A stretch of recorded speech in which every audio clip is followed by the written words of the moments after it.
باللہ من الشیطان الرجیم بسم اللہ الرحمن الرحیم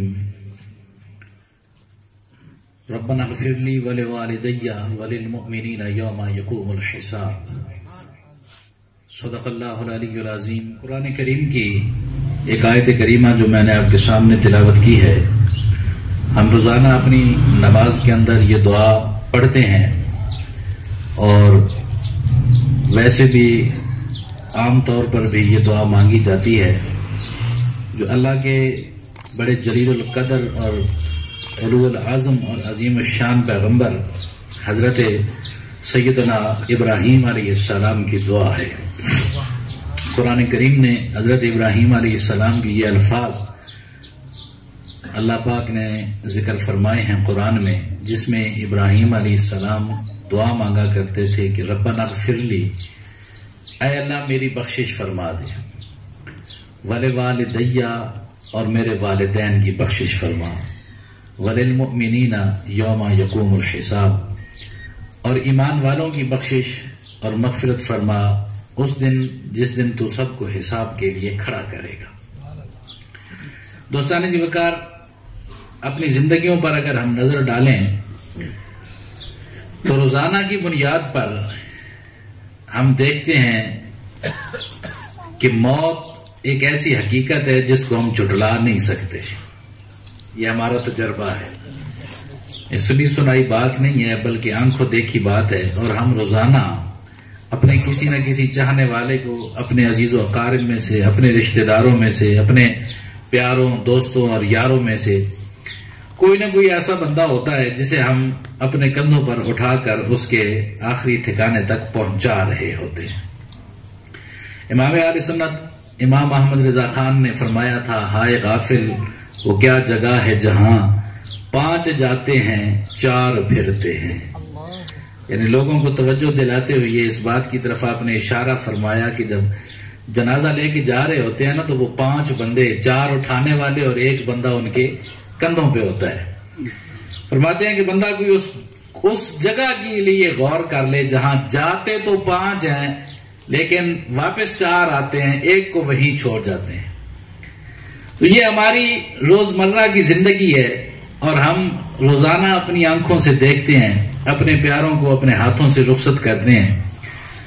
جہاں ہمارے لیے یہ مہلت ہے وہیں ہمارے لیے عبرت کا سامان ہے، وہیں ہمارے لیے سوچ اور فکر کا سامان ہے، اور یہ موقع ہے جو اللہ کی طرف سے ہمیں عطا فرمایا گیا ہے، اور اس بات کی تنبیہ ہے کہ ایک نہ ایک دن جہاں ہم اپنے پیارے کو چھوڑ کر آ رہے ہیں اسی کے پہلو میں ہم نے بھی جہاں جا کے لیٹ جانا ہے۔ اس لیے دوستان وقار، جانے والا اس دنیا سے چلا جاتا ہے، جب وہ دنیا سے رخصت ہوتا ہے، من ماتا فقد قاما قیامتہ، جو بندہ دنیا سے رخصت ہو گیا اس کے لیے اس کی قیامت قائم ہو گئی۔ ہم آپس میں باتیں کرتے ہیں نا، قیامت قائم ہوگی، میں تجھ سے جا کے اللہ کے سامنے یہ حساب لے لوں گا، قیامت والے دن لے لوں گا۔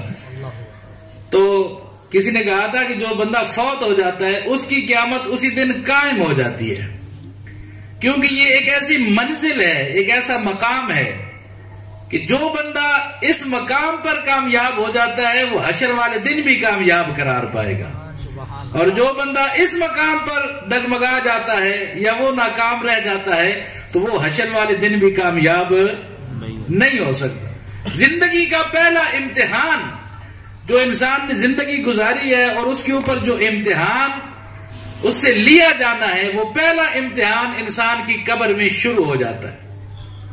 اللہ پاک فرماتا ہے سورہ ملک کے اندر، الذی خلق الموت والحیات لیبلوکم ایکم احسن عملا، اللہ نے تمہارے لیے موت کو بھی پیدا فرمایا اور تمہیں زندگی بھی عطا کی، اس کو بھی پیدا فرمایا، کس وجہ سے؟